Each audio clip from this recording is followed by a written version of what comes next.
বিবিসির ২০২৪ সালের ১০০ নারীর তালিকায় স্থান পেয়েছেন এক বাংলাদেশি। তার নাম রিক্তা আক্তার বানু।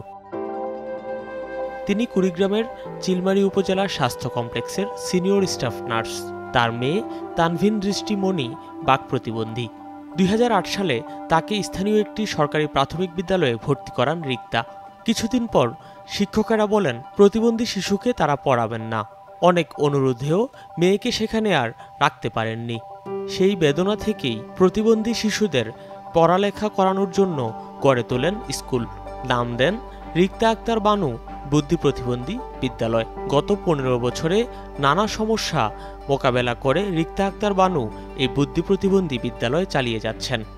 সম্প্রতি বিবিসির এ তালিকায় ৫টি বিভাগে ১০০ নারীকে বেছে নেওয়া হয়েছে। বিভাগগুলো হল জলবায়ু অধিকার কর্মী, সংস্কৃতি ও শিক্ষা, বিনোদন ও ক্রীড়া, রাজনীতি ও অ্যাডভোকেসি এবং বিজ্ঞান, স্বাস্থ্য ও প্রযুক্তি। বিজ্ঞান, স্বাস্থ্য ও প্রযুক্তি বিভাগে স্থান পেয়েছেন রিক্তা আক্তার।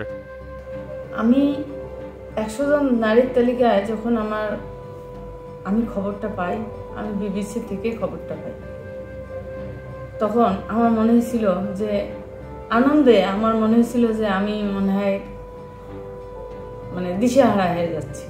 এরকম যে আমার মতো একজন হতভাগী প্রতিবন্ধী সন্তানের মা এই ১০০ জন প্রভাবশালী নারীর তালিকায় বাংলাদেশে একমাত্র আমার নাম।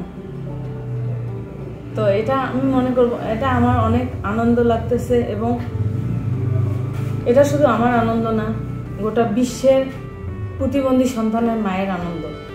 রিক্তা আক্তার বানু লার্নিং ডিসেবিলিটি স্কুলে এখন ৩০০ শিক্ষার্থী আছে। স্কুলটি প্রতিবন্ধিতার বিষয়ে সমাজের দৃষ্টিভঙ্গি বদলে ইতিবাচক ভূমিকা রেখেছে।